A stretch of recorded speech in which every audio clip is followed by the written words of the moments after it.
Welcome back, everyone, to another episode of the Fourth and Mile podcast. That's Nicholas Elliott. I'm JD Zaza, and welcome back. We're both in new locations. Well, we've seen Nicholas where he is a few times, but I think it's the first time you've ever seen me in my. I think last year we had maybe one episode Maybe, but from the college football playoff episode. To my original home. Yeah. Where I moved out to college. So yeah, I mean, yeah. Welcome to my new home. So tonight we are going to talk about college football because it continues to be chaos. This year continues to be the most chaotic year, one of the more chaotic years of my time watching college football. Would you agree with that? Just like storylines, yes. Just with what's happening. Storylines, some of the teams that you expected to be good are not good. But mostly it's been the coaching. A lot of it's been the coaching because last year you didn't get many coaching firings and major job openings. No, not at all. This year, this offseason, this is going to be the circuit. This is going to be a carousel. There's going to be so many moving parts, so many jobs that are going to open up that you don't expect to open up. There's going to be a job or two, I think, that's going to open up that no one expects. Yeah. Because of some of the big openings, especially the one that happened on Sunday evening. Sunday evening, LSU fired Brian Kelly. LSU's completely cleaning house after the absolute embarrassment known as Texas A&M going into Death Valley and destroying the Tigers. We'll talk about the game a little later in the show, but for this segment, we're going to get into Brian Kelly because we want to talk about the firings and then get into the games because we want to focus on games mostly. But as storylines are, what was the biggest story in college football this week? The LSU job's open. And the LSU job is it's a top 10 job in college football. It's not even close. Yeah. LSU is one of the best job openings ever. It's one of those that doesn't come often, but it's now open, and Brian Kelly got released. Today, Scott Woodward got today, just a few hours before our recording on Thursday night. Scott Woodward has also been let go as the athletic director at LSU. I mean, LSU right now does not have a president, a university president, an athletic director, or a football head coach.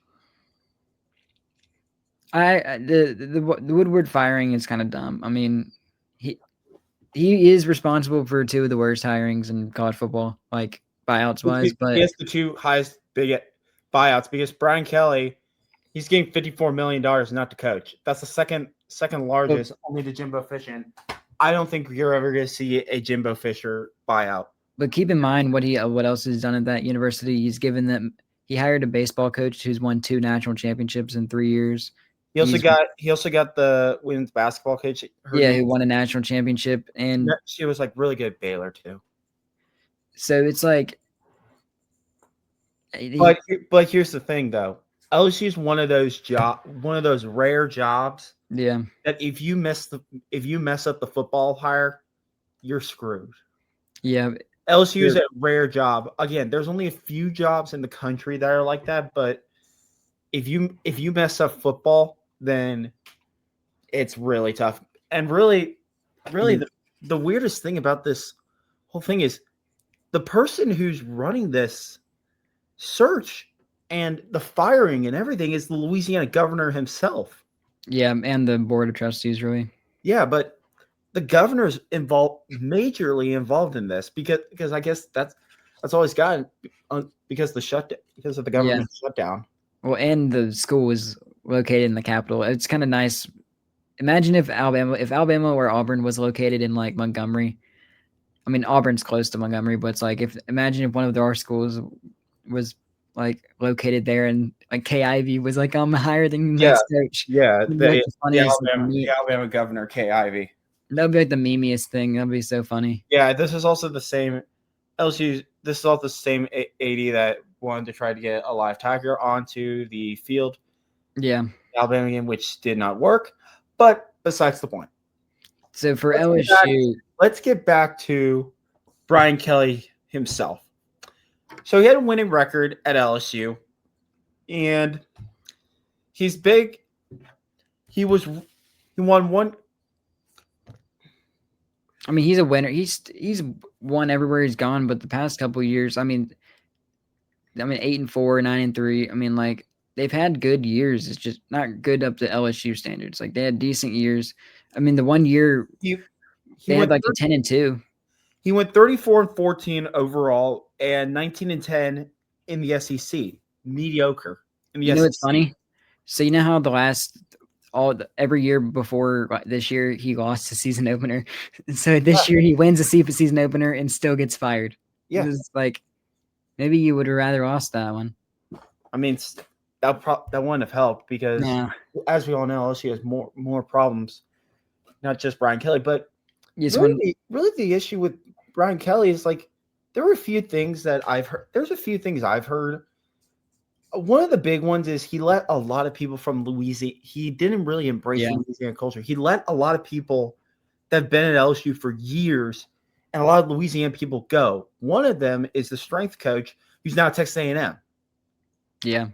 Who Texas A&M hired and went, all right, come on over. You're gonna make us really good. And guess what? Now A&M is really good. But that's beside the point. Like not embracing LSU is a big no-no, especially in Louisiana, because you can recruit like no tomorrow in LSU. The second thing is he wasted. I think LSU fans are annoyed because he wasted some the careers of some of the best LSU players they've ever had. Yeah. I mean, Malik Neighbors was one of the best receivers LSU's had this decade, and that's saying something.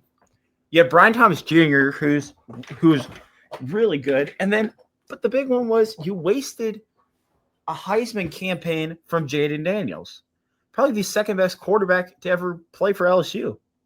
Well, that was also like one of their good years too, because that was when they went like 10-2. I mean, if they would have had the 12-team playoff in that year, they would have made it. And would have been a threat. But times are different. Yeah, they wasted Jaden Daniels' best year, and they wasted a ton of really, really nice years because of the defense. They couldn't get the defense right. Then they get Blake Baker from Missouri. It takes them a year to get it right. Now their defense is really good, but the offense sucks now. There's no cohesion between the two. So you want to go through some candidates? Who do you think? Let's first get into one thing, and then we'll get into candidates. What do you think? What are you going to remember most from the Brian Kelly era? How are you going to remember the Brian Kelly era from LSU? Because I think we both know his biggest win. Jaden Daniels. His biggest win was against Alabama. Yeah, that Alabama team wasn't even that good. I mean, what else is there? I mean, he beat Ole Miss a couple of times. Like last year's Ole Miss game was pretty cool. That was a massive game. He beat no games on the road, really. He beat Clemson on the road early. Yeah, I guess that would be a good win, but that's not really LSU's fault. It's just there was no cohesion, and the LSU just despised him. Nothing's right at LSU. I mean, now it never fit. There's like two problems, major problems. From the start, there was no cohesion. No one liked him. LSU, at least this year, like their offensive line is just awful. Like their defense is like Nussmeier's doing all he can with. He's been hurt. He's been hurt since before the season started. He's playing really good football. Yeah, he's been playing good. It's just his offensive line. It's a bad year to not have Will Campbell. Like if they had Will Campbell, not just him. They had to replace the entire offensive line besides DJ Chester, their center. Yeah, if they had their offensive line last year, which was really good in pass protection but terrible in run, like this year probably would be different. But the issue, LSU went into the portal and tried to get offensive linemen out of the portal. You can't do that. You can get skill guys out of the portal. You can get corners. You can get safeties. You can get defensive ends. You can't get interior guys, and that it just didn't work for LSU. Yeah. And again, it was my thing is just cohesion. It never just fit. It never worked. Like one year it's really good. One side of the ball is always really good. The other side's always really bad. The game I'm going to remember is the LSU Alabama game in year 1 when they beat them in double overtime. But then I'm also going to remember his last 2 big night games in Death Valley, the A&M game and the Alabama game. All right, some potential candidates for this job. I mean, everybody's gonna say Kiffin. Kiffin, yeah. I mean, he's buying him some more time at Ole Miss with just keep winning. I mean, but who have you seen? Who have you seen for guys that have been thrown let's just out? say guys that are the same jobs, like Joe Brady. I mean, that's like an obvious one, but I mean, I don't even know if you're him. You probably don't even take that job. Yeah. I mean, unless you want to go to college. If college is calling you, then yeah. But you can get an NFL head coaching job if you keep. I mean, he had interviews last year. Yeah. For head coaching jobs in the NFL. I've heard. Here's my take with LSU. There's going to be a guy. I think that they hire a guy that no one's talking about. I think they're going to get someone big. There's going to be like some guys that you don't think are going to leave, but when the LSU, if they get offered the LSU job, they might take it. Like here are some. I mean, Summerall, I guess, is a candidate, but not really. I mean, I don't think he's ready for that. Summerall, because you're a Louisiana governor. Why would you take the guy from Tulane? Yeah, especially after what just happened in full career. I mean, Lincoln Riley. No, I would have said that for years, but I think it's going to be. He could find his way out of USC. I don't think anyone besides like a few people are off the table. Like, I think they're going to call a lot of people. Like, they're going to call. I think they call Ryan Day. I think they call a lot of these big name coaches and just say, "All right, just tell us no. If you don't want to come, then they're having a hard time getting this buyout settled. I mean, they don't even think they've gotten it settled. It's mitigation contract. It's the same thing as James Franklin, where it's like, if Franklin gets a job, they don't have to pay as much. Then the buyout goes down. Same thing. But for LSU, of the guys, the coaching pool is just bad. I mean, you can maybe shoot your shot at like a coordinator, but it's like it's just bad. I actually think there's some good names on here, but I think there's a guy. There might be one guy there's a guy I've heard that maybe that I don't hate the name. It's just LSU fans won't like it. Jeff Brom. Oh, yeah. Jeff Brom at Louisville. He's great against top 5 teams. He just wins. But I don't think he's going to get hired by – I don't think he's going to get hired. But yeah, Kiffin's probably the guy that everyone – I mean – right when this story came out, it's like, bang, bang. We know we want Kiffin. All their fans are like, we want Kiffin. Yeah. Again, it's not going to be Matt Rule, though. He got an extension. He's not going to Penn State. He's not going to – I didn't know that. I didn't know he got an extension. Yeah, he got a 2-year extension. Really all it did was just raise the annual value, saying no. They just up the buyout? Yeah, that's really what it did. And then some guys LSU fans are just throwing out because they can't.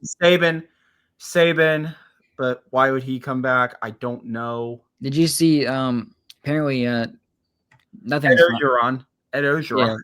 Yeah. What's his face? I mean, James Franklin could be Virginia Tech. That would be a good fit. I think James Franklin could do better, but if he goes Virginia Tech, I'd be stoked because Virginia, that'd be a good hire, a really good hire. But you have any other thoughts on the Brian Kelly hire or who else you could possibly target? No, I mean, I think they're going to try Freeman. Yeah. I I think mean, everybody's going to try. I mean, really a lot of guys are open. I think all three of those teams can but try this thing, Freeman. LSU could target both the AD and could take an AD and a coach from a school. They could, Yeah. but again, Right. LSU's got first thing for LSU is they got to find a president. They got to find a president before all this. I mean, even if you're a coach, do you want to take a job where you don't have like any stability within your That's the university? problem. That's the problem with Florida and LSU right now is they don't have stability. Florida has an AD, but they don't have a president.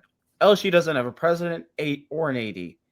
Penn State's set a lot. Some of these other places are set, but you don't know how fast it's going to be. Yeah. But yeah, Brian Kelly's gone at LSU. Did not expect that at the start of the year. I knew it wouldn't fit. I had a feeling. I thought LSU was going to be really good this year. I was high on LSU this year. I think a lot. LSU, again, it's another team that like everyone thought would be really good this year, but they're not. Just adding to the list of teams that kind of everyone thought would be really good, but kind of fallen below expectations. Not as bad as Clemson or them, but they're just kind of same place as they've been for the past few years, around the 3-4 loss pattern. Yeah. But do you want to go into the game? Do you want to start with the game and recap the game since we're already on LSU? On the game that ended Yeah. Brian Kelly's career?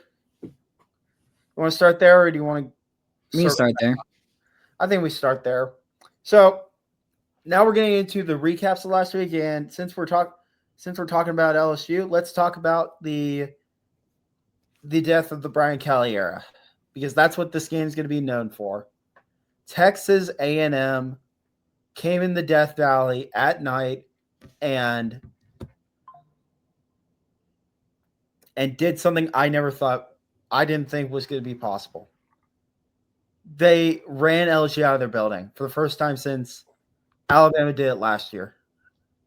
And this was even worse because a lot more A&M fans traveled to this game because it was a little closer. Yep. The final score of this game was 49-25.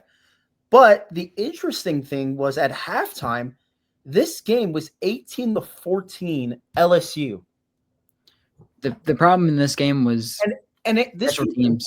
This could have been worse for LSU. Remember in the first half, A&M had a safety, had a blocked punt for a safety, and Marcel Reed threw an interception in the end zone in the first half, and they still put up 49 points on LSU. LSU special teams was awful.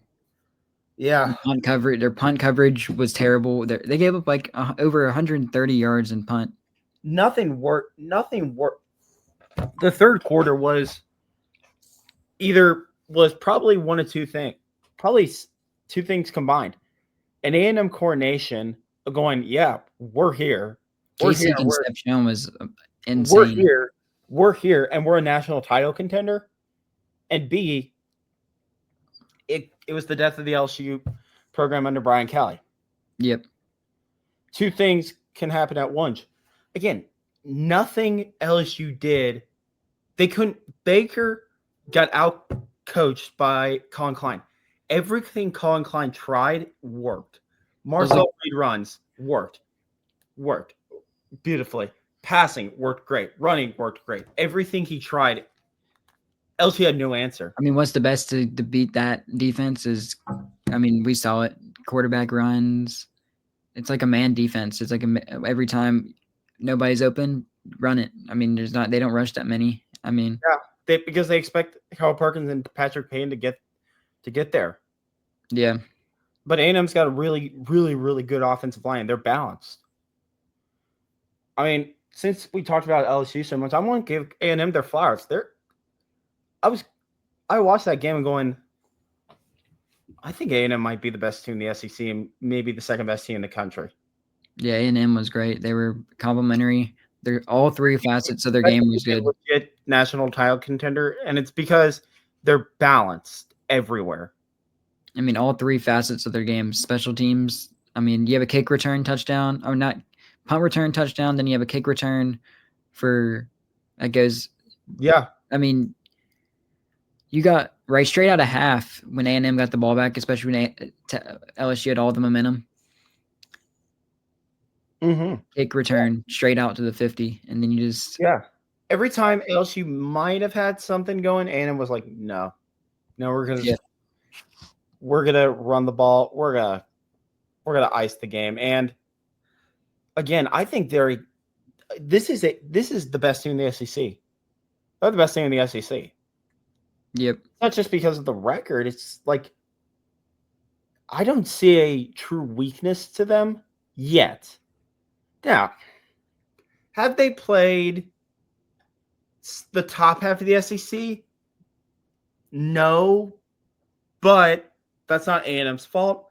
A&M does what they do, does only what they can do, and that's destroy the teams that they should, and they are. And A&M's a really good football team, like really, really good. Marcel Reed, he has become a really, really good passer. Last year, he could only really run the football. This year, he can pass the football. But it also helps that you have receivers on the outside that can be explosive. Mario Craver and Casey Concepcion have been home run hits out of the portal. Home runs. Yep. And then the running game's still really good. Running game's still really good, and the defense is still really good. So A&M's really good this year. And the A&M 8-4 meme died in Death Valley. Because unless they lose to Sanford, they're gonna win. They're gonna win more than 8 games this year. Yep. And they went to LSU and did the Sav Varsity's horns off. That was their first win at LSU since '94. And what a way to do it! All right, we can go back all the way to the first game of the day. How about Ole Miss? I mean, I was surprised they played awesome. Miss. I mean, what a performance by Ole Miss! That's what that was. That was a statement. They win the Norman and beat Oklahoma. Yeah, Oklahoma's offense is still just ever since that Mateer injury, it's just not been. It looks off. Way off. It looks off. But Oklahoma can't run the football. No. They rely too much on. They rely a lot on Mateer, and Oklahoma's finding out that. Also, to go back a little bit. The defense. I hyped up this Oklahoma defense like no tomorrow this year. This week, they got torched. They got torched. Their secondary got torched, but I thought it'd be just a classic Venables versus Kiffin duel that go 50-50. No, Kiffin won this thing badly. Ole Miss and Trinidad Chambliss torched the Sooners. I mean, Oklahoma had so many chances to come back in this game, and Oklahoma turned the ball over. Remember that punt? Remember that punt? Yeah. Oklahoma could have taken the lead back for the first time in a while, and then they fumble and almost gets it. Ole Miss played the cleaner game, and Ole Miss won a road game, a big road game. That hasn't happened in a while under Kiffin. He won a big game on the road. He's won most of his big games in Oxford. He won a big game on the road this week, and it was against Oklahoma. Yeah. But Oklahoma, the offense looks stale. Mateer can't. But Oklahoma doesn't have that. I think the Iron Burks is pretty good, but outside that, they don't have a playmaker outside that scares defenses. They have to put like a safety over along with a corner. They don't have a guy like that. I'd say Deion Burks is really good, but that's about it. They don't have a guy that's really stepped up there. They really need that. Yeah. I mean, that's just how it is in the SEC. You can't get down early big, and your offense, especially with how bad Ole Miss's defense has been this year, you It gotta stepped up this week. capitalize. Yeah, stepped up this week, big time. Bend don't break. It became a bend don't break. Yeah. Because a lot of times Oklahoma got into the red zone but couldn't capitalize. They had to kick. All right. You want to get into the first of the? Also, almost unless they completely. Oh yeah, and Ole Miss is a lock in the playoffs. Unless they completely collapse, but because last year we said the same thing around this time, and look what happened. Win the 2 home games, which won't be easy. South Carolina. We'll see. That's not fun. That's not a fun game. And Florida won't be easy as well. You lost that one last year. Again, they're both at home, and then you got the Egg Bowl. The Egg Bowl. You better hope you win your first 2. I think they could lose the Egg Bowl this year.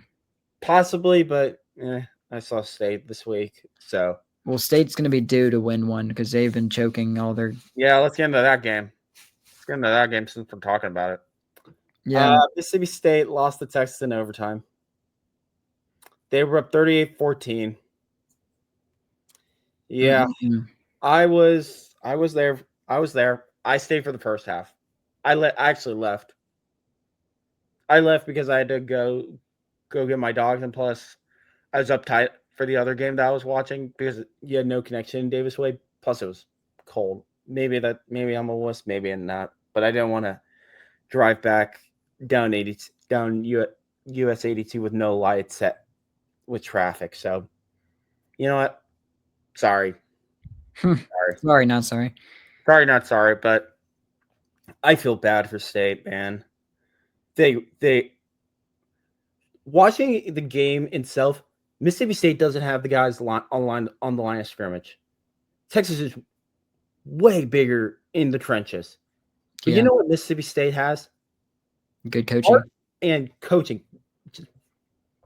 Levy is coaching getting every ounce out of these players. They shouldn't be in these games. They're out-talented in every single game in the SEC, and guess what? Even though they haven't won an SEC game this year, they've been in so many games against top 15 teams. Yeah, they're due for one, and they should have won this one. But what happened? Defense. They collapsed. They don't know how to win. They got to learn how to win. Texas knows how to win. State has to learn how to win.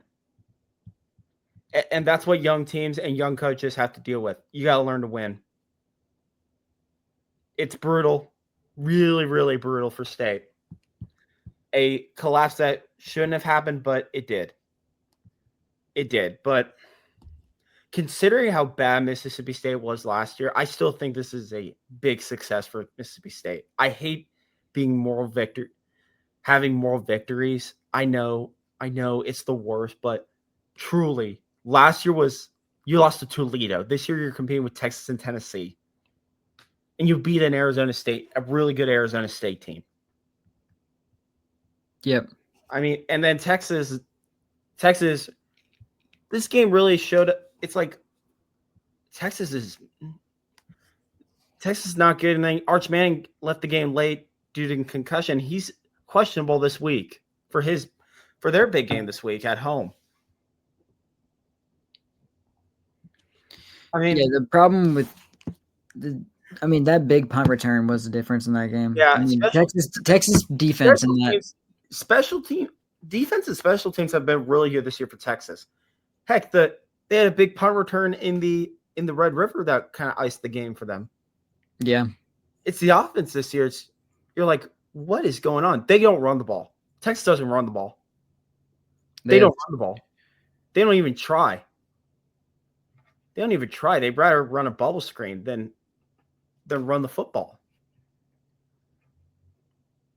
And then Manning's young. He's inexperienced, and these receivers are young. This is a young offense, and I don't understand why you're not giving it to Weiser and Baxter. the two most experienced guys on this roster. But Texas won. Texas won, and they escaped. They escaped. They're still alive in the playoffs somehow, but that might be quick. That might be unless the state game finally woke up Texas and when like Texas is dead. They still got to go to Georgia, and I'm not counting on Texas until they're eliminated, until they've lost another game. I think They got so much talent. I could see them after this game do something miraculous, but again, they could lose this weekend, be eliminated. You want to touch on the college game day game, and then we'll touch on Alabama. Yeah, I didn't watch a ton of this game, and it turns out really, really not what I expected. Not what I expected in one way. I kind of knew that this game would be Vanderbilt beat Missouri 17-10. The story of the game was Bo Pribula getting hurt. And second, the run game. Who had the better run game? Vanderbilt very slightly out-edged Missouri in the run game because both Vanderbilt and Missouri play very similar types of football. They run the football, but they're not good passing teams. Both these teams. Don't have that. Both teams don't have that receiver that wows you on the outside. Both. But what these teams do have is really good offensive lines, really good run games, really good tight ends, and two scrambling quarterbacks that can make plays. And guess what? You can win games like that. And both these teams have really good defenses. Yep. Both these teams showed up on defense. I was not expecting that. I kind of saw it from Missouri because they got the talent up. They got the talent, but for Vanderbilt, I was surprised. Yeah. I mean, both teams obviously stacked the box and dared the other to throw, and Pavia made bigger throws. And that was maybe because Bo Revila got out, but Revila played a fair amount of the game. They just couldn't get offense going. I mean, how much did you watch of this game between Vanderbilt and Missouri? Not at all much until I saw right after I tuned in was when Bo got hurt, and then I saw the ending. What I heard from people that watch like the end of the game was it was like a Big Ten football game, is what pretty much. I heard that, and also I heard the Missouri's backup played pretty good. Yeah, that's not even their backup. That's their third string. He led a drive. He led a touchdown drive. That's their third string quarterback too. Oh, the Hail Mary. Did you remember that? Yeah, I saw that at the end of the game. Did he drop that or was it a catch? I think he caught it, but he never got the ball. It was like half an inch away from scoring. That's for being controversial. That's brutal. Yeah. But again, it's just for Missouri, it's just like and believe me, us Bama fans get it. It just wasn't their day. Nothing really went their way today. If you can play. I mean, your season's still alive, right? Missouri, like you have the two losses, but like you gotta win out. You have the A&M. If you can beat A&M, that win will really help you out, and you'll still be. And then Vanderbilt.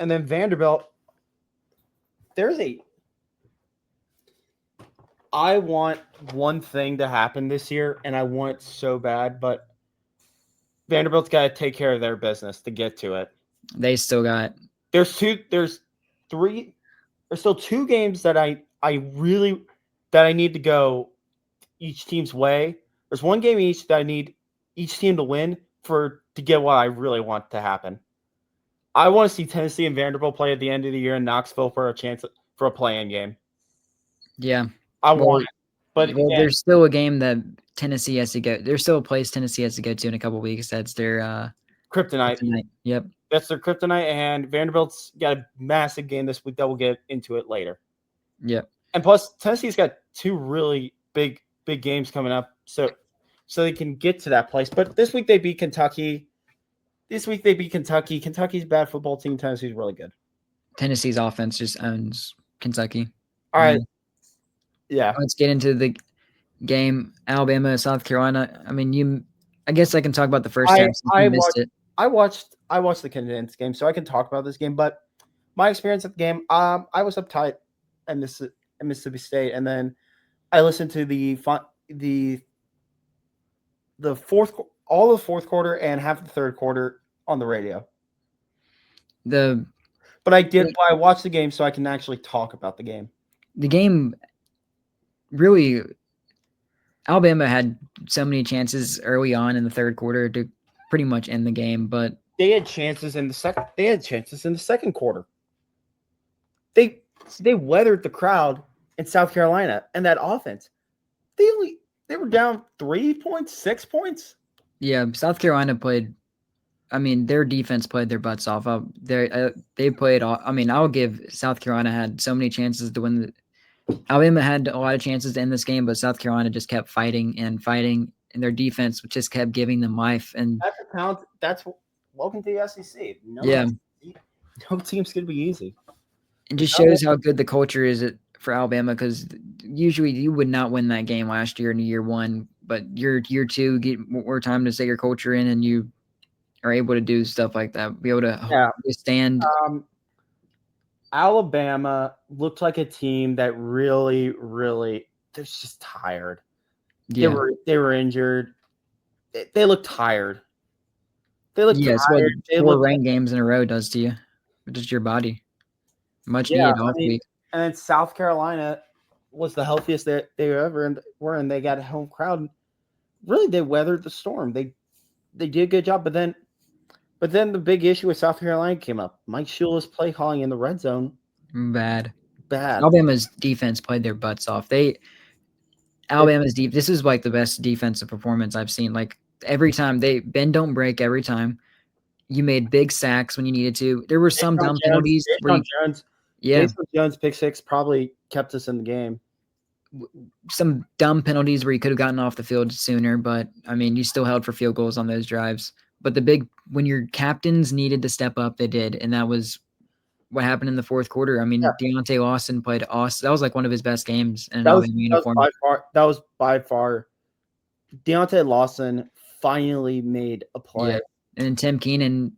I mean, the defensive line was like dominant. Jan Pierre was everywhere. Justin Jefferson everywhere. Deontay Pierre has been incredible. Keon Keeley got the game sealing sack. Keeley's getting in there, but like again, Alabama won a game. When you're not at your best, it's what championship football. When teams that can win championships, when you're not at your best, you still find ways to win. That's championship. And they found ways to win, and Ty didn't play good. He didn't. No, he missed a lot. He missed one throw that was like we hit the Bernard one right down the middle. Yep. That was the only time I think he may have gotten rushed on that because he thought, oh yeah, I don't have much time usually because Dylan Stewart, Brian Thomas, they were getting He was able to step up and throw. I'm just like during the game. During that 4th and 1, watching the condensed game was like that's the one time I actually stood up and I'm like, Ty, what the come on, man. And the Ryan Williams drop, I mean, that was kind of a hard pass to catch, but it was like kind of easy. But it's like he got hit. Ty got hit like in the last second when he was letting it go. I was surprised. It was like a pretty good throw on that. But that could have like this year Alabama's just a weird. They're a weird team. Football. They're a weird football team. But when they need it most, you come through. Like that play calling I think Brian Grubbs is like a mad scientist. Like whenever we know he's like a sicko. Whenever he knows the team is like in trouble. I don't understand why Alabama's doing what they are this year. Because everything I've said about some other teams applies to Alabama. They can't run the football. They can't run the football in between the tackles. But some of their outside zone was pretty good. The most underrated thing about Ryan Grubb this year is for Alabama is he sticks with the run game, even if it doesn't work. That's what you have to do in football. It keeps the defense disciplined. A lot of these play callers this year I've seen get away from the run game and make their quarterback throw 50 times. Oklahoma, LSU, there's multiple teams. Yeah. Now, I'm not saying Alabama's out of this yet. How about I mean, someone in the passing And game then has been awesome is Daniel Hill. yeah, His Daniel Hill's resurgence has been awesome. stepping up. But really, the weirdest thing I saw a stat today: Alabama doesn't have a guy in the top 10 of the SEC in rushing, and they don't have a guy in the top 10 in receiving. And really, the receiving game's just been multiple guys. There's been like five or six guys Yeah. that had big games. When you need plays to be made, your players step up. Jeremy Bernard, I mean, it was just crazy that drive. What is there to say about Jeremy Bernard? He's going to be a Blitnikoff finalist. He just scores. I mean, the play calling at that last drive is just like he's going to be top 5 in Blitnikoff. He should be a Blitnikoff finalist, but I don't think he's going to make it. When they would get in the red zone, they ran it in that one play that was bad, but the second got Jeremy Bernard wide open for that touchdown, and then the 2-point conversion play was just like Grubb's a madman. That was just like that guy's a legitimate madman. Like, when he sees like opportunities in like close games, he's probably just like, oh, what can I do? But going back to it, I feel awful for South Carolina. Yeah. Like, I'm an Alabama fan. I go to the school. I mean, it's just Sellers was I grew up rooting for the team, but that's like how many times can South Carolina fans like get close but not get it? Like again, they have Dylan Stewart's a problem, man. Like he's a top 5 pick every year. No, I think top 3. The way edge rushers are getting paid, that guy's gonna be a top 3 pick. Yeah. Like I feel awful for South Carolina, but then I saw their fans. Then I saw their fans get down. Yeah. I was trying to think. There was another play in the game. Again, South Carolina had a lot of chances, and really, it was just that it came down to a few plays, and Alabama had the championship DNA. Yep. I mean, they found a way to win. The only time South Carolina really scored was when off turnovers or like bad field position. Yeah, right after the 4th and 2 catch, they beat us deep over.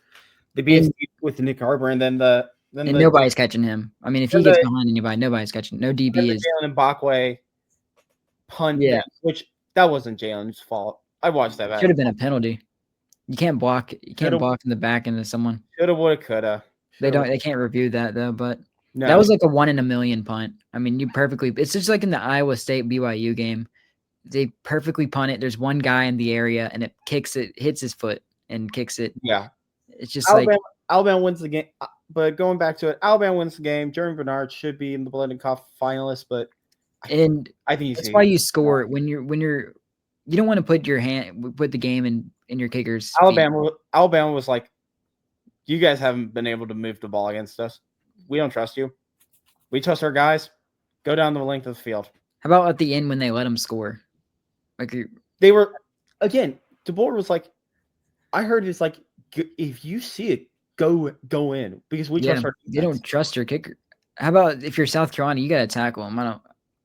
I get you want to score for your time, but your offense was not going to score 30 seconds and no timeouts. And I think every Alabama fan was thankful he scored because Talty. Our special teams this year, kicking game has not been Will Reichard standards. No. But Will Reichard's like one of the best kickers like ever in the history of Alabama football. But all right. But again, Alabama wins. They're on a bye week this week, so no big Alabama preview this week for everyone if you're annoyed with our Alabama takes, but sorry. Yeah. That's what you signed up for. But two kids that go to the University of Alabama. All right, now for the Alabama's on a bye week, and South Carolina's got to pick it up and try to ruin someone's season. So now at the beginning of the season, before this season, everybody was looking at this week was like, oh, clear your calendars. This is going to be a big week because you had Ohio State, Penn State. Do you want to rapid fire some games before we get into it, like Iowa State, BYU? Do you want to talk about that game? Yeah, Iowa State, BYU. That game, I was watching that game pretty close. So that game was tied the whole way. Get to the fourth. Iowa State goes up pretty big. Like my Big 12 champion. Boo. Yeah. The thing with Iowa State, BYU just has voodoo magic ever since They like have the Mormon, 2021. they have the Mormon magic. They've had it for years. So they got that punt thing. It was punting was tie game. Iowa State just got to stop. Yeah. It lands between around. There's just only BYU players and there's one Iowa State dude blocking, and everybody clears out, and he's still blocking. And then he kicks the ball. They get the ball. They score. Next possession, it's like an out route. They're both fighting for the ball. It's like the DB undercuts the ball. They're both fighting for it. DB gets it, goes to the end zone, and then BYU. There's so many teams in the Big 12. They're like, please, BYU. They just continue to do it. They're just like a grind. They're just like a weird team to play against because they have the Mormon magic behind them. They're probably the most consistent team in the entirety of college football. Like every other win night. Is a really good coach. Yeah, he's underrated. Now they got some tough games coming up, but their big game. I think the game that determines like if they go to the Big 12 championship or not is going to go next week. But we're not on next week. We got to talk about this upcoming week. Any other games that we need to go over? Let me go through. I'm trying to figure out. Battle for Paul Bunyan. Virginia squeaks past UNC in overtime. Yeah, I saw that. Washington. It's kind of been a disappointing year for Illinois and Illinois. Washington's very good. Offense is very good. Kicking along. Houston. They're going to be. Willie Fritz is. I think Washington's going to be really good in year 3. Willie Fritz is an unreal coach. I mean, what he's done to Houston, turned them around, has them in chance, and they can make the playoff. They beat Arizona State. Arizona State's dead. I mean, and if BYU continues to do what they're doing, then they're going to be right in it with. They're going to be right back in Arlington. Houston, Arizona State without Jalen Tyson last week, and they all see Houston. Jordan Tyson, sorry. Jalen Tyson's an NBA player, sorry. Jordan Tyson, sorry. I keep mixing them up. Iowa scored 30-something points. Yeah. Cincinnati continues to be a team to watch in the Big 12, but this week they go to Utah, and that's where dreams go to die. Sneaky good Cincinnati team. Yeah, if they can pull off the game against Utah on the road, that could be something, but I don't know. South Florida lost against Memphis. Memphis, after losing to UAB, gets a win. They got outscored in the fourth quarter. We'll get into what's going on tonight. 17-0 in the fourth quarter for Memphis. We'll get into this a little later into the show, but the Group of 5 is a complete mess. The AAC is just falling apart. They're just cannibaling each other. Cannibalism. Yeah. AAC. They said at the same time. It's funny. There was a name. You know who? I was listening to the radio and I heard the North Texas quarterback threw for 600 yards. Oh, dude, he's awesome. Yeah, 600 yards. That's the most in AAC history. Indiana silences UCLA's win streak. That was quick. Quick. That was a bloodbath. But other than that, Indiana continues to cruise right along for a bloodbath between. Other than that, this week was supposed to be hyped up as one of the best weeks, and now it's pretty disappointing because you got Penn State, who's not good. Like you said, it was going to be able to mark your calendar week because you're like, yeah, boy, we got a massive Big Ten game and a massive SEC game. Yeah, you had Florida's hype coming into the season. I mean, Florida sneaks me because I could see them winning this game. Like, wait, you want to go ahead and jump into the cocktail party? Is that where you want to start this week? Yeah, we can start there. Let's do it. Georgia, Florida, cocktail party. This is the last game in Jacksonville. For a couple years. 2 years, because they're going to go Atlanta, Tampa for the next 2 years because Jacksonville is renovating their stadium. So the things with this game to watch is DJ Lagway, what the offense looks like without Napier. What is Florida going to look like? Yeah. Their defense will be fine. I think this is going to be a low-scoring game, or it could be a shootout. Florida's got the talent to compete in this game. Last year it was close. Yeah. The thing with this game is going to be if Lagway cannot turn it over because you can exploit this defense. Florida can really torch Georgia this week, especially in the passing game. But the thing with Lagway is turnovers. Yeah. But Georgia's, I guess. You got to get off to a good start. What's the word I try to say? They're like allergic to good starts. Every Yeah. game, even if it's at home, even if it's at home, they can't start fast. It's a young team, I get it, but geez, like Gunnar Stockton's like the only reason they're not 8-14 this year. Yep. Gunnar Stockton's playing some of the best football in college football, and no one's talking about it because he lost one game. Georgia's a really good football team, but you're like, golly, you're just like this close to being great. But that defense, never thought I'd say this, but Kirby Smart defense is the weakness of Georgia. Because they don't have the talent, they don't have the guys like they used to. Not this year because they're young. But again, this could be a game that Georgia looks up and goes, "Oh, we're only up by 3 going into the fourth quarter," or it could be Georgia comes out firing, Florida can't stop them. Yep. But I kind of lean toward the 3-point game because I think Florida's going to fight. Florida's got nothing to lose at this point besides ruining Georgia's season.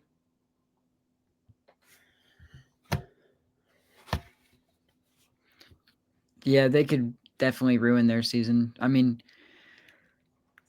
I don't know. We'll see. It's always like you get the boost, your interim boost, but this Ford team's talented. It's not like they're just gonna like lay down and die, or like the interim boost won't mean much. I mean, it meant a lot last week when UAB won, or 2 weeks ago, but it's like this game is always kind of weird. I mean, Georgia's owned it as of late, so this game's gonna be close. I think it's gonna be a one score game late. Florida hasn't won this game since 2020. It's been that long. And how does you want to let's get into the earlier game. This game is very weird. It was Which one? Vanderbilt heading to Austin. Yeah, let's do it. Yep, Vanderbilt. This game's very, very weird to me as well because you don't know with Arch. Have you seen any injury reports? He's questionable. They have no idea. I mean, Matthew Codwell, he's been like 4 schools in 4 years. He was like he started for I mean, he made a good throw on the overtime. He could. I mean, Vanderbilt is a weird team. Texas could get their run game going. Texas has got the guy. Again, you say this. It feels like I say this every week, but Texas got the talent. They got the defense to really like make Pavia's life a living nightmare this week. They got the guys. Colin Simmons is a really nice player. Texas defense has been really good this year. That's been as advertised. It's not as good as a lot of people thought, but still really good. I mean, Anthony Hill, Colin Simmons, Michael Taft. They got some nice corners on the outside. I mean, their defense can stop Vanderbilt. It's just Pavia and them can definitely. This game's going to be with Texas offense can show up. Texas is very thankful that this game, even though Nashville usually gets invaded, Texas is really, really thankful that like this game's in Austin. I think even if Caldwell starts, like you're not going to have you can kind of, I wouldn't say ease, but like you're working with the crowd behind you, and that's going to be huge if Caldwell is going to be the starter for this game.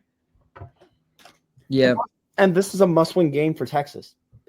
Must-win game for Texas, not really for Vanderbilt, which imagine saying that at the start of the year, but it's true. Vanderbilt really, I think Vanderbilt really wants this win. Texas needs this win.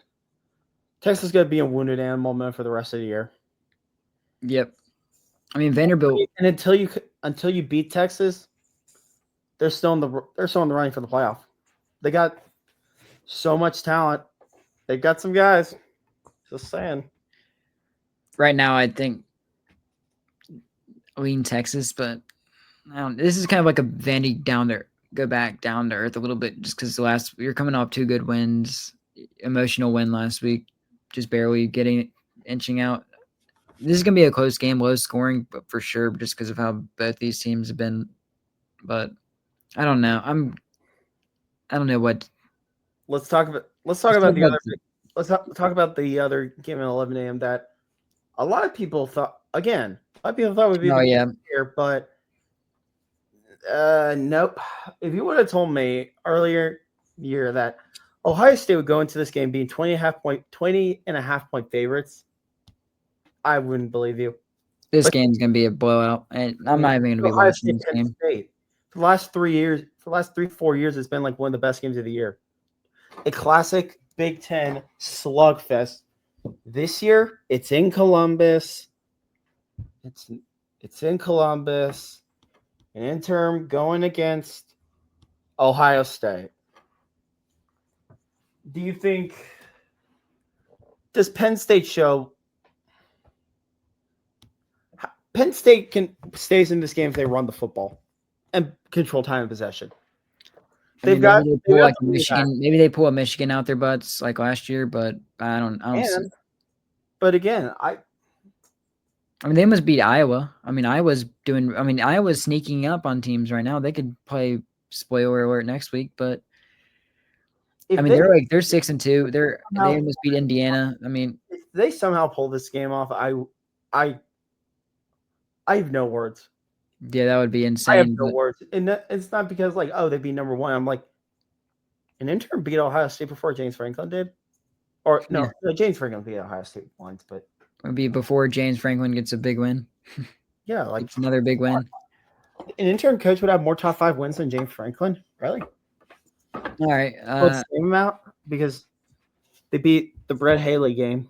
Here's 2 teams that win. Here's an elimination game on ABC, the Hypo Bowl. Yeah, the night game. Oklahoma at Tennessee. I'm hoping this game is a shootout. I think I think this is Tennessee's homecoming, and I also think this is the game Tennessee's going to wear their black uniforms, which is the only uniform I actually like from Tennessee. Yes, it is.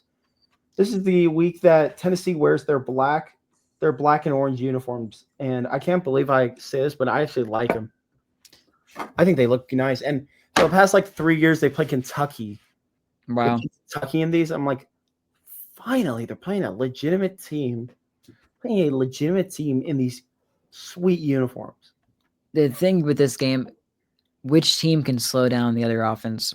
I mean, if you're Oklahoma, you got to bounce back offensively. It feels you got to get your run game going offense.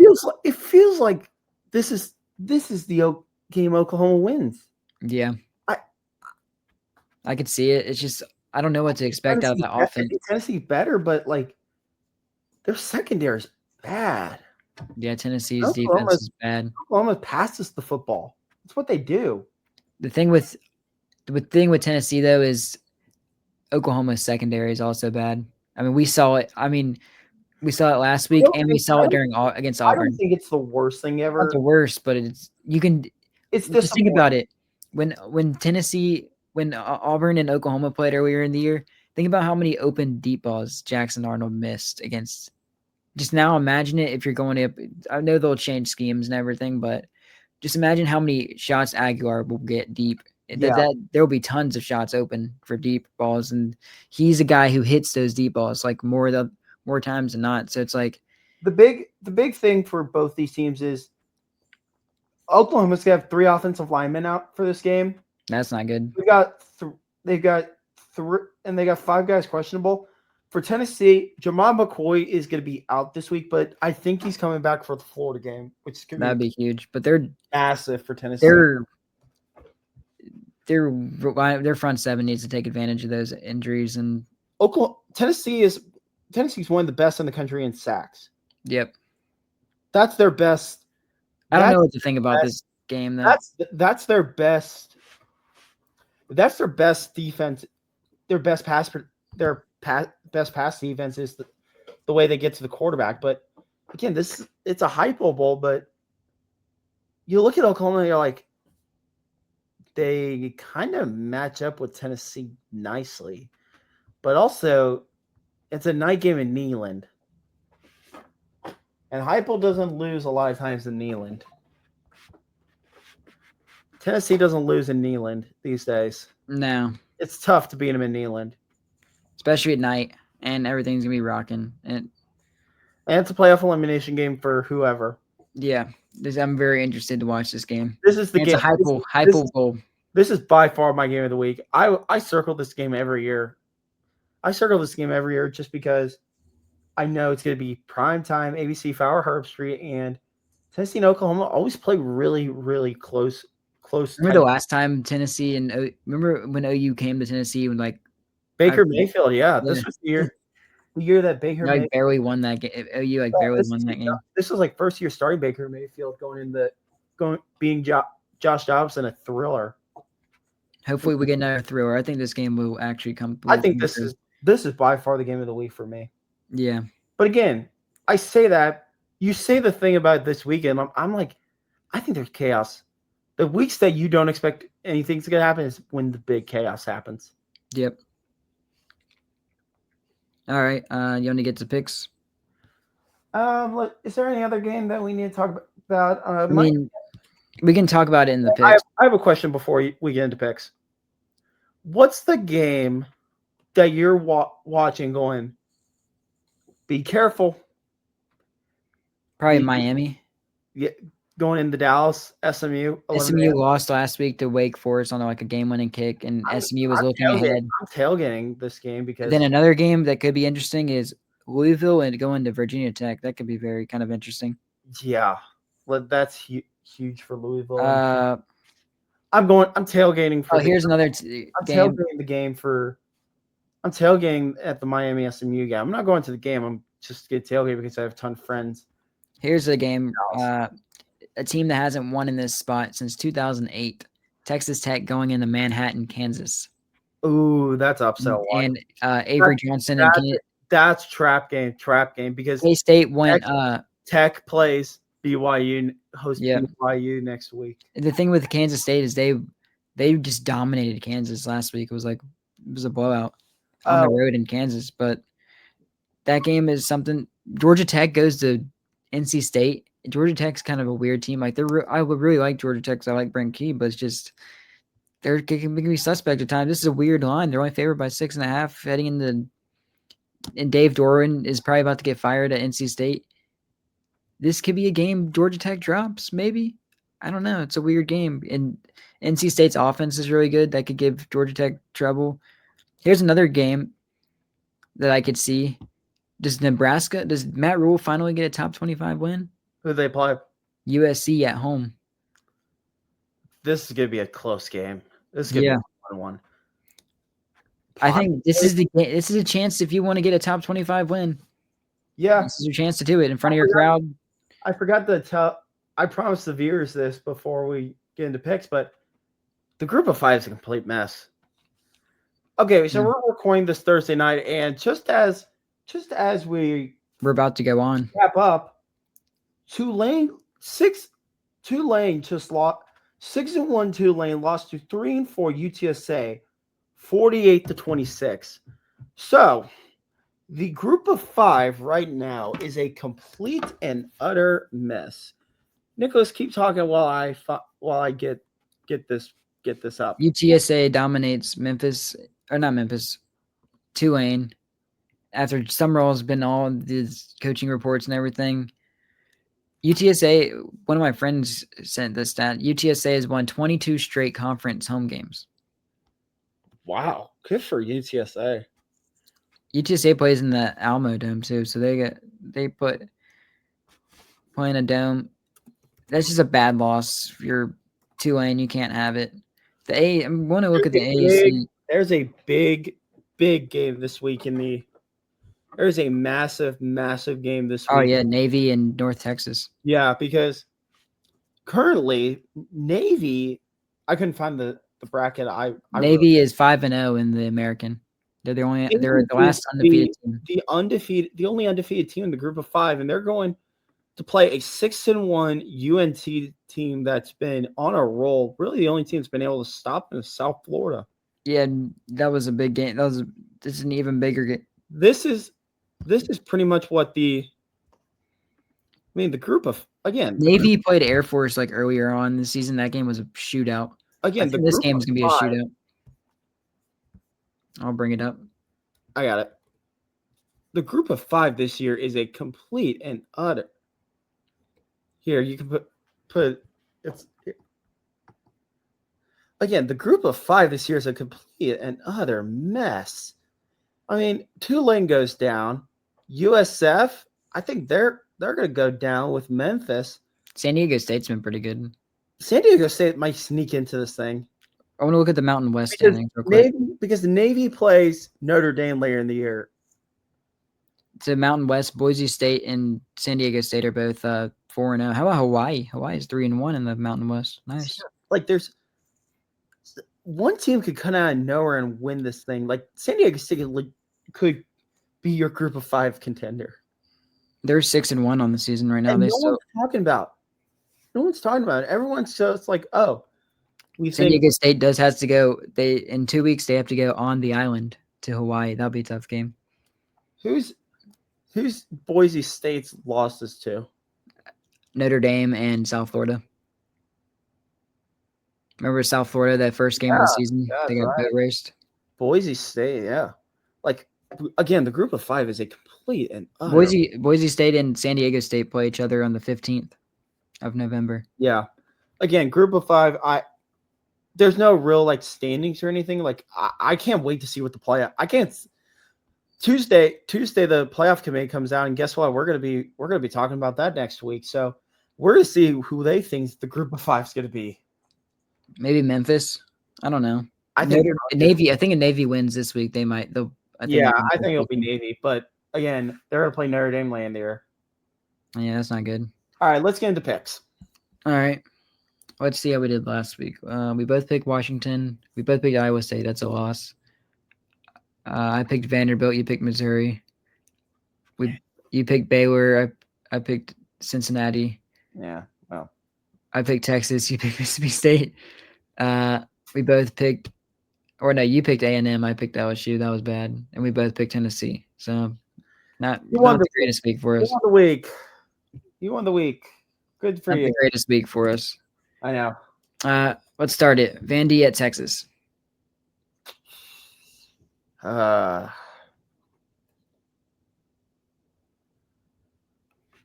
Vanderbilt until they lose.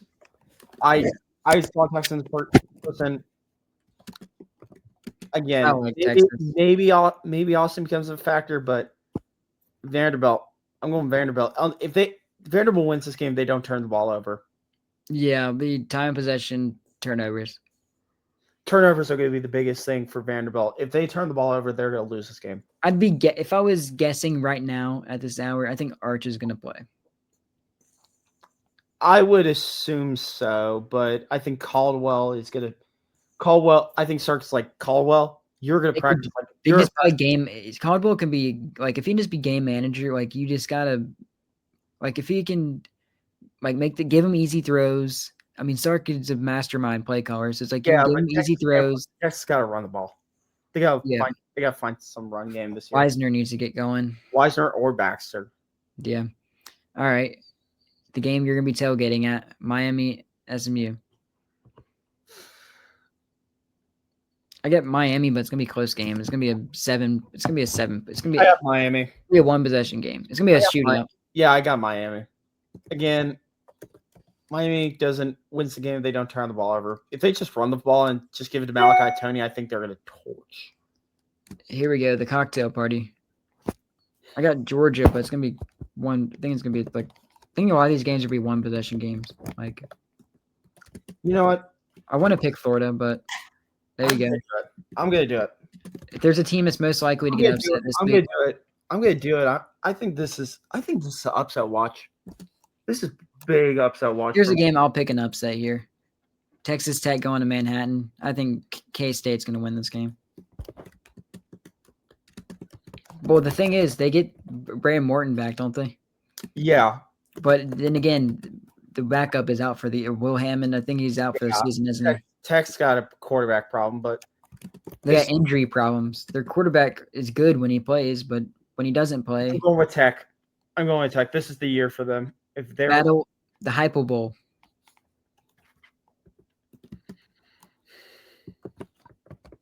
I'm going with Tennessee. Do I go with what I want or what? I wouldn't mind if either of these teams win, but no, because it would help. Because Alabama still has to play Oklahoma, so I mean, no, and then Alabama's beating Tennessee, so it's like it's a win-win. And again, it's like if Tennessee, you'll be heading into a bye week after this game. Who? Oklahoma goes into a bye week after this game. Of course, because they get a bye week before they play Alabama. Of course. But the thing I'm going to say is if Tennessee loses, then Alabama's rival goes down. But I think this could be this is a game where Mateer has to. I'm just gonna watch this game honestly. I'm just gonna watch this game as a neutral fan. I don't really care. So who do you have on here picks? Tennessee just to join the kneeling. I want to see it. I want to see a 10-2 Vanderbilt go up against a 10-2. Right. I don't think it's gonna happen. Boomer. This is so at the beginning of the year. Tennessee. I can't pick at the beginning of this. And if Tennessee wins, go ahead and flame me in the comments, Tennessee fans. But right now, Oklahoma passes the ball. You guys are pass defense. Mateer at the beginning of the season was a Heisman favorite. He hasn't even showed anything ever since his thumb. It would be like it's like a what if he didn't get hurt, like the thumb injury, this or that. But it's like I believe in Brent Venables' team stopping the veer enough. But, yeah, last year they couldn't do that though. Let me give me a minute. Give me a minute for this one. I might come back to this one later in the picks. Oh, we got 2 more games to pick. USC, Nebraska. I think Nebraska's going to win this game. Fight on. USC's good. USC's good team. USC is good. Notre Dame's really good. Like if you see Notre Dame in the playoff, you better watch out. But that's good. Coming off the rumors, Penn State job rumors, and getting the extension, I think I don't like the spot. Plus, I don't trust Nebraska in big games. This is the real boost, though. This is gonna be due to win one. I feel bad for Nebraska like every time, and I like USC. I like Jaden Mayava and Mekhi Lemon's like one of the best receivers in the country. I don't know. And USC is just getting better and better every year. They had their chances against Notre Dame, but they couldn't beat Notre Dame. They could still be like one of those teams that just is there at the end of the year going like, wait, that team went 9-3. Nebraska State are gonna be rocking too. They are. The last game since he going into Utah. Is that a night game? Yeah, night game. Okay, I'll probably flip back and forth between that and 10. Cincy at Utah. This is the late night game, 9:30. I have Utah. Just since he's been good, I really like what I've seen, but it's just so hard to go into Utah and win. I got Utah, especially at night. It's like Utah's gonna win one of these games. Utah and BYU just have such insane home advantages. It's just, but I mean, they got game day coming. They got to show out while their twin brother has. Other than that, this is kind of just a weird week. I mean, Indiana goes to Maryland. Do you have YouTube TV? Yeah, sadly. I'm sorry, man. You go to a bar, I guess. Yeah, I mean the ESPN app. Yeah, to the YouTube TV, to our YouTube TV bettors, breaking news. They have not been able to reach a fair deal. So starting today, I don't know why they do. They do this every year. DirecTV had the same thing last year. I have DirecTV, but it's always during football season because everyone knows that's where the money comes. Stupid. Go back to the picks. I'm picking Tennessee. Neyland at night is a miserable place to play for opponents. Plus, I already said like these are the only uniforms I actually like for Tennessee this year. Tennessee. What do you think of them? Do you like them? I like Tennessee's. Well, I don't like their orange. I don't like the orange, but I yeah. like the orange. But I hate orange on everything. So there you go, Tennessee fans. I like your black. I like your alternates. They look cool. But again, this is going to be a scene. ESPN's gonna do a great job of just capturing this moment. Neyland's one of those places at night that just it hits. It's one of those like stadiums that's like, dang, that looks awesome at night. And you get Oklahoma this year, so you get a big game at night, which I'm super excited about. All right, you got anything else this week? No, not really. Nothing really. How about you? How about you get us out of here with our outro? All right. Should be another good week of football.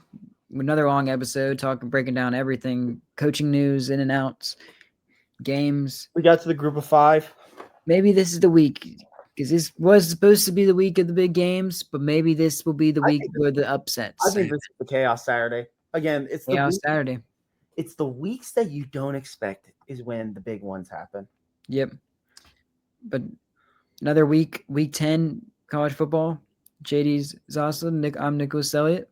We'll be back next week with the first college football playoff ranking. Will be next week, and we'll have unless trade deadline. Unless a big coach firing happens, then guess what? That's where we're going to start with next week. Yeah, and NFL trade deadline next week as well. We'll be back next week. Have a great night. Peace.